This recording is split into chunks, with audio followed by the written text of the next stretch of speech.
And hello, my wonderful AP Physics students. This video is going to give you two math examples. I want you to try and kind of watch with me to see what to do, how to set up, and how to execute somewhat difficult looking math situations. I expect you, like always, to write this down, make notes to yourself, come with questions in class about what didn't make sense about this, and in the end, use this as a resource to help you out. You're about to do two math examples with me for it. So here we go. Here's the first one. A tiger leaps horizontally from a 7.5 meter rock with a velocity of 4.5 meters per second. How far from the base of the rock will she land? So the first thing I want you to do is kind of like visualize the picture. You got a tiger on top of some rock, and it jumps 4.5 meters per second horizontally. How far from the base? Well, this is the base. So we're trying to find this horizontal distance. So we're trying to find the end horizontal point. After underlining the key phrases, the major thing you should do is to organize your information through some kind of visual reference. Here's how I put it. First of all, the y. I know that the starting point right here, it's 7.5 meters above the ground. That's a starting position. And the ending position, 0. The acceleration is -10 for every moment. And the starting velocity vertically is 0. Since it's going horizontally, there's no downward motion that first moment. And horizontally, different color, you know you have a 4.5 meters per second. That's your constant velocity, since gravity only pulls you down, does not accelerate you left or right. That's why the A is 0 is right here. Starting position 0, we're trying to find the final position. We don't need that new picture anymore because we have these two things to work with. Now, I put my X and Y information on my picture. You can do the same, or if you want to make little charts underneath it, that's fine too. I just didn't have the kind of time, so I want to put it all here for a visual resource. Now, in order to find this, we need to know how many seconds is in the air. 1 second with this velocity would be 4.5 meters away. 2 seconds, 9 meters, and so forth. We need to find that time in order to find this final position. I can't find it from my red X information. But I can with my Y, since I know acceleration, I know my two positions, and I know my initial velocity. That's three things I need to mathematically solve for a fourth. Let's use the Y information to find our time. So, looking at the information here, I chose this equation. Final position is initial position plus initial velocity times time plus 1/2 at squared. I put the Y here to remind me that this is not the overall. This is just the Y information. Y information, not overall. Putting in numbers, it ends at a height of 0, starts at 7.5. Initial velocity is 0 for Y because it's going horizontally. Acceleration is -10. Simplify, move the 7.5 over. 1/2 of -10 is -5, t squared. I get a positive 1.22 seconds for time. That is my time in my Y and my X.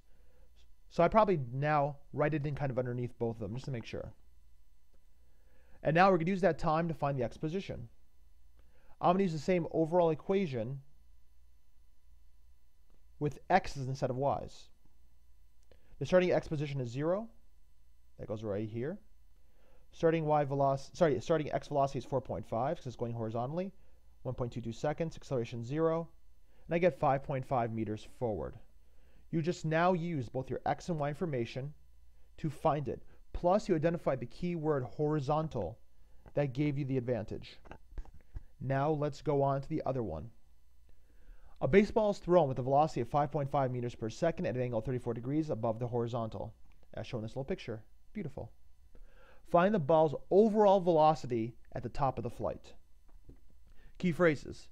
Velocity at an angle, so this is not your X or your Y, it's your combination, aka the result. And we're trying to find the ball's overall or result velocity at the top of the flight. Overall usually means you have to find the overall from the Pythagorean theorem, from the X and Y parts at that moment, and the top of the flight to be a big key phrase. Now that we organized our information and looked and underlined, step 2 is to draw the pictures. So here's what I did. I drew an X and Y part of the overall velocity. So this picture represents how I could find the X and Y initial velocities. My X picture. I start off with the position of 0. I have no acceleration, and I don't know my X velocity or my final position when I'm at the top of the flight. Ugh. In the Y, I don't know my starting velocity. I know my starting point is 0. I know gravity, and I don't know the final position at the top of the flight. Ugh. But thankfully, The key phrase at the top of the flight. It means you just have an x velocity there because your y velocity is 0. So, change of information, y velocity is 0. I could put that in here. But since the y velocity is 0, I don't have to worry about or solve anything with this. Because at the top, the x velocity is the overall velocity. Which means I don't need to know anything about this table either. The only thing I need to do is to find this I need to find this initial x velocity. Because this x velocity does not change, and at the top, the overall velocity is just the x, or that value right there.